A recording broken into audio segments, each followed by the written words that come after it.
साथियों, आज हमारे साथ आस्था जी हैं। पहले नोएडा में ही रहते थे, अब ग्रेटर नोएडा में रहते हैं।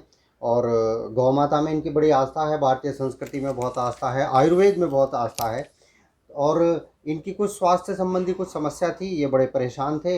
ये गौ माता की शरण में आए और किस प्रकार इनको लाभ हुआ, आज आप इनके मुँह से सुनेंगे। आस्था जी। नमस्ते।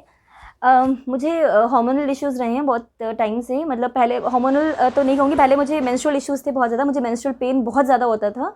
और मतलब और पीएमएस का प्रॉब्लम रहा है मेरे को, प्रीमेंस्ट्रुअल सिंड्रोम जिसको कहते हैं। तो मुझे काफ़ी इसमें इश्यूज़ रहते थे, मतलब उसमें चिड़चिड़ापन भी आता है और मतलब स्पेशली पीरियड्स के टाइम पे बहुत मुझे दिक्कत रहती थी। तो वो चलो चल रहा था जैसे तैसे, मैं पेन किलर से गुजारा करती थी। मतलब every month I used to take pain killers. But अब मेरी डिलीवरी हुई थी अभी लास्ट ईयर। उसके बाद से मेरा इश्यूज़ थोड़े बढ़ गए। मुझे बहुत ज़्यादा ब्लीडिंग जो है वो बढ़ गई थी, मतलब और कॉन्टिन्यूअस बहुत टाइम तक मेरा इर्रेगुलर पीरियड्स। और मुझे हार्मोन्स के अलावा कोई वो नहीं था। मैंने डॉक्टर को बताया, उन्होंने बोला हार्मोन्स लो, ऐसे वैसे हार्मोन्स लेती थी 3-4 दिन तक हार्मोन्स लेके उसके बाद मुझे जो है अपने आप फिर बंद होता था। डॉक्टर ने बोला जब तक ये चल रहा है, फीडिंग चल रही है आपके, आप बेबी को फीड करा रहे हो, तब तक आपको ऐसे ही करना पड़ेगा। फीडिंग हार्मोन्स आपके ये वो कर रहे हैं। तो उन्होंने बोला अभी फिलहाल के लिए जब तक फीडिंग चलती है तब तक आपको कोई भी इसका ट्रीटमेंट नहीं है, और हार्मोन्स ही इकलौता ट्रीटमेंट है। और प्लस मुझे पेन का भी बीच में रहता, तो पेन के लिए मैं हमेशा पेन किलर लेती थी, मेफ्टाल स्पास या ड्रोटेन या जो भी। तो फिर मैं इनके पास जब आई, क्योंकि मैंने काफ़ी जगह बात करी, लेकिन फिर मैं फाइनली इनके पास जब आई, ये हमारे बहुत टाइम से इनको जानते हैं और इन्होंने बहुत हमारी पहले भी बेटी के मामले में भी, और मेरे हस्बैंड भी इनसे अपना थोड़ा बहुत ट्रीटमेंट कराते हैं।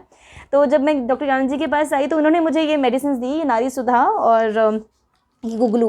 तो गुगलू तो उन्होंने मुझे बोला कि फ़िलहाल 1 महीना खाओ, उसके बाद आप एसओएस कर देना, क्योंकि इन्फ्लेमेशन वगैरह जो होगी वो चली जाएगी। तो मैंने इसको लिया, मतलब 1 महीना, तो मतलब मैंने 20 दिन ही लिया होगा। उसके बाद फिर मैंने एसओएस कर दिया।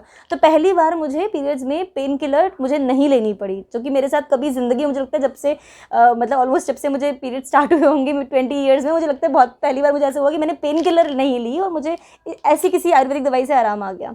तो मैंने अब मैं 3-4 महीने से, जब से इनका मुझे असर होने शुरू हुआ, तो मैंने इसी को लेना शुरू किया। अब एसओएस मैं यही लेती हूँ और इट वर्क्स। एसओएक्स मतलब मैं 1 या 2 बार लेती हूँ, मेरे को सही रहता है। मुझे एलोपैथिक नहीं लेनी पड़ती है। और प्लस इसने मुझे मेरे मतलब इमीडिएटली जब से इनसे दवाई ये स्टार्ट करी, मैंने 20 दिन मुझे नहीं हुए थे और मेरे उसके बाद से मेरे पीरियड्स रेगुलर हो गए। और अभी भी थोड़ा हैवी है, बट स्टिल वो मुझे लगता है फीडिंग के कारण भी है, पर मैं फीड अभी भी कर रही हूँ अपने बेबी को। उसके बाद भी मेरी जो है वो एटलीस्ट पीरियड्स रेगुलर हो गए हैं, और मैं बहुत ही इनका धन्यवाद करूँगी। मेरी इतनी बड़ी प्रॉब्लम इन्होंने सॉल्व कर दी। धन्यवाद। आस्था जी के सुंदर स्वास्थ्य की हम कामना करते हैं।